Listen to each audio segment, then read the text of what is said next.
Hey y'all, welcome back to Jack's Drinkwater's Southern Cooking and Barbecue. I'm Jax. Myself and Royal Gourmet Grills are gonna show you how to roast hatch chilies on your gas grill. Before we get started, I wanna let you know that I'm using the Royal Gourmet Grill today with the Royal Gourmet attachment that comes along with it. Now, I am gonna be adding one more thing to this. This is a basket. So I'm gonna put the hatch chilies in this. Now this is not by Royal Gourmet, this is from somewhere else. I'll leave a link below to all of these accessories. By the way, if you're interested in this Royal Gourmet grill, I'll leave a link below on Amazon. It's retailing for about $339.99. All stainless steel construction, and it's double walled, which I like that. First thing we need to do is remove the warming rack and the cast iron grill grates.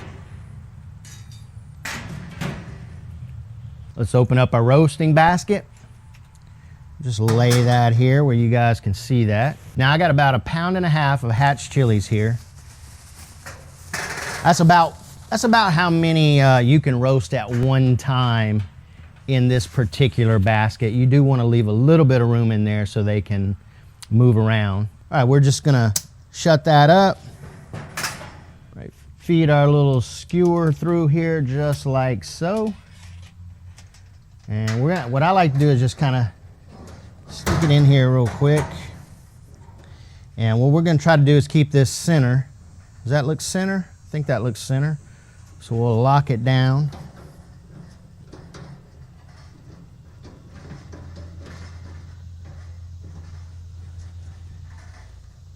Looks like we're nice and centered up there. Let's go ahead and flick this on.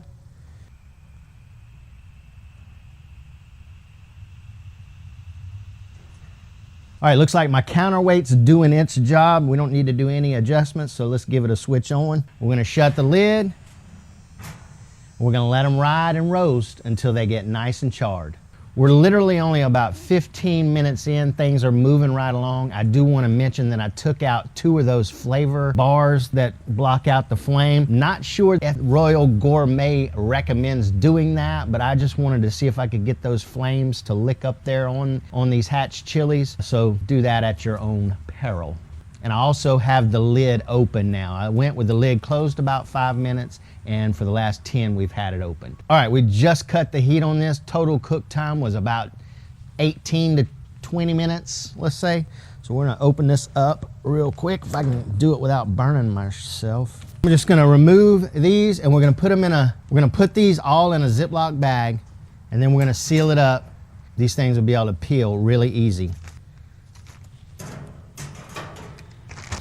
All right, we're just gonna seal these up and leave them in there, I don't know, for 5 or 10 minutes, let them cool so we can handle them. Really enjoyed cooking on this Royal Gourmet grill, so looking forward to doing another cook on this. I got one planned here shortly. It's gonna be a Jack Daniel's Tennessee Honey London broil. It's gonna be epic, it's gonna be delicious too.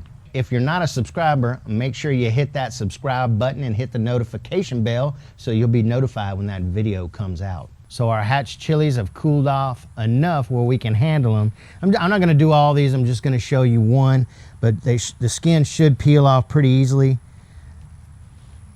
Just gonna put them in this bag here.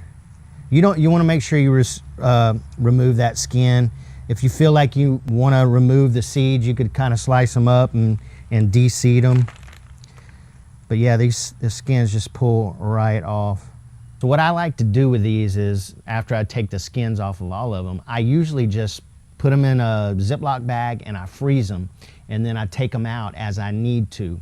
So hatch chilies only come around like once a year around these parts, and there's only one place I can get them, at a place called Rouse's. So that's why I like to de-skin these, freeze them, and then pull them out as I need to. I mean, you can make hatch chili bratwurst, scrambled eggs, hatch chili burgers. We also like to take just the raw hatch chilies, slice them in half, and stuff them with some crab stuffing. That is when crab's cheap. Also want to thank Royal Gourmet for sponsoring this video. Again, if you guys are interested in the Royal Gourmet, you can pick it up on Amazon. I'll leave a link below. Remember, the lid is double walled, it's stainless steel. It's got 4 regular burners, it's got a sear burner with a total of 5 burners. It also has a side burner, and in my opinion, that is the bee's knees when it comes to gas grills, because that way you can grill stuff and also make you a sauce or something on the side, or even fry something. For all you techies out there, the burners are 10,000 BTUs. That side burner is 10,000 BTU, but the sear burner is 14,000 BTU. Cooking space is 27.5 by 17.5. All right, guys, hatch chilies using the rotisserie accessory on the Royal Gourmet grill. Do it.